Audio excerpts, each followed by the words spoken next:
Cacao has always been a very important product for the Maya, both the ancient and the modern. We know, in fact, when the Spanish first arrived, that the Maya in the Yucatan, and particularly in Belize, produced a lot of cacao and exported it to other regions of the Maya world. We also know, for instance, that certain parts of Belize, particularly along some of the major rivers, the Sibun River, the Rio Hondo, the New River, the Belize River, and some of the other streams like the Rio Grande in the Toledo district of Belize, were some of the key areas for the production of cacao. Indeed, the Spaniards report that that the Maya in these regions focused a lot of attention on the production of cacao. Today, this tradition continues. If you go to southern Belize, most Maya families will have one or more cacao trees in their backyard. Some of them have smaller groves along the river where they grow cacao, and they still use this to make a ritual drink. In other areas of the Maya region, if you go up to the Maya highlands at places like Chichicastenango or Sololá, and you go on market day, you can still purchase a cacao drink.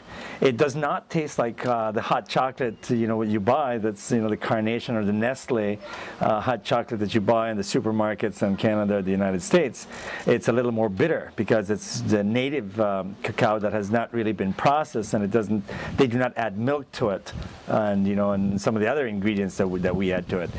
But the Maya people of today still drink cacao very much like their ancient ancestors.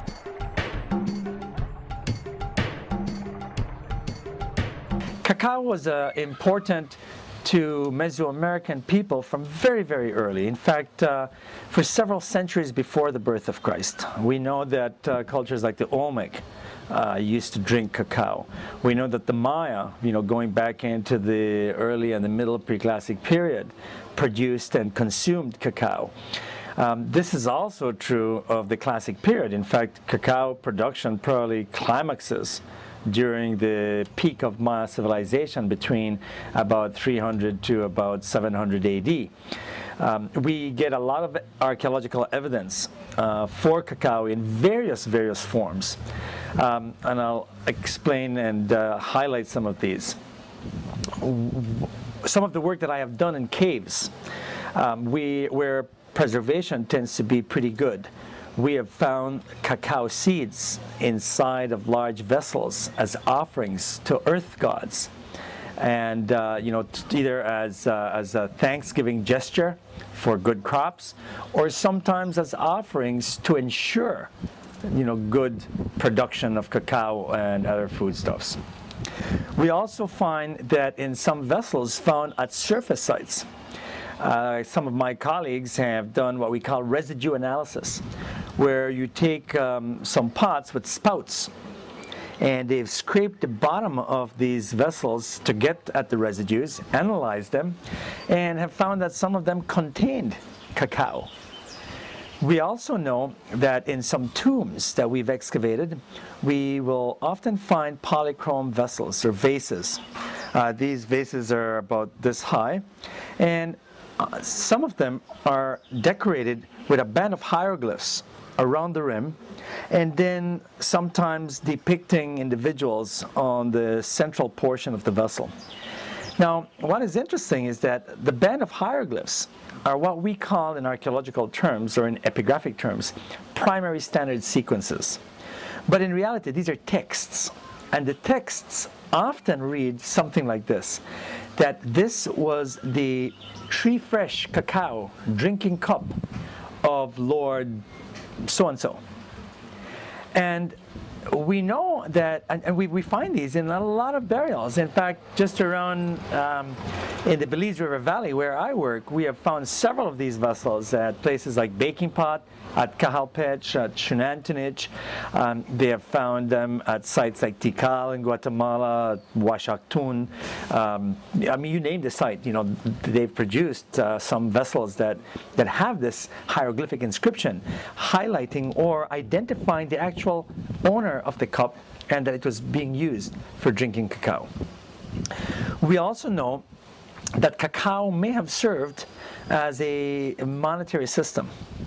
The Maya never really had a monetary system like we have, where they had dollars, cents, etc. They often bartered to acquire goods, and many times the value of goods were based on the equivalent of a number of cacao beans. So, you could come into market day, and if you had cacao seeds, you could exchange it for, let's say, 2 turkeys, or a dog, or, a bag of corn or beans.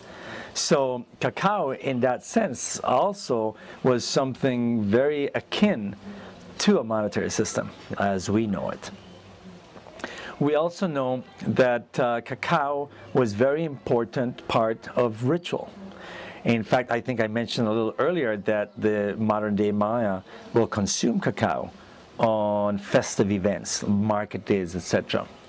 Well, again, if you look at Maya art, we often find depictions of rulers meeting with other dignitaries or in some kind of ceremonial or ritual context.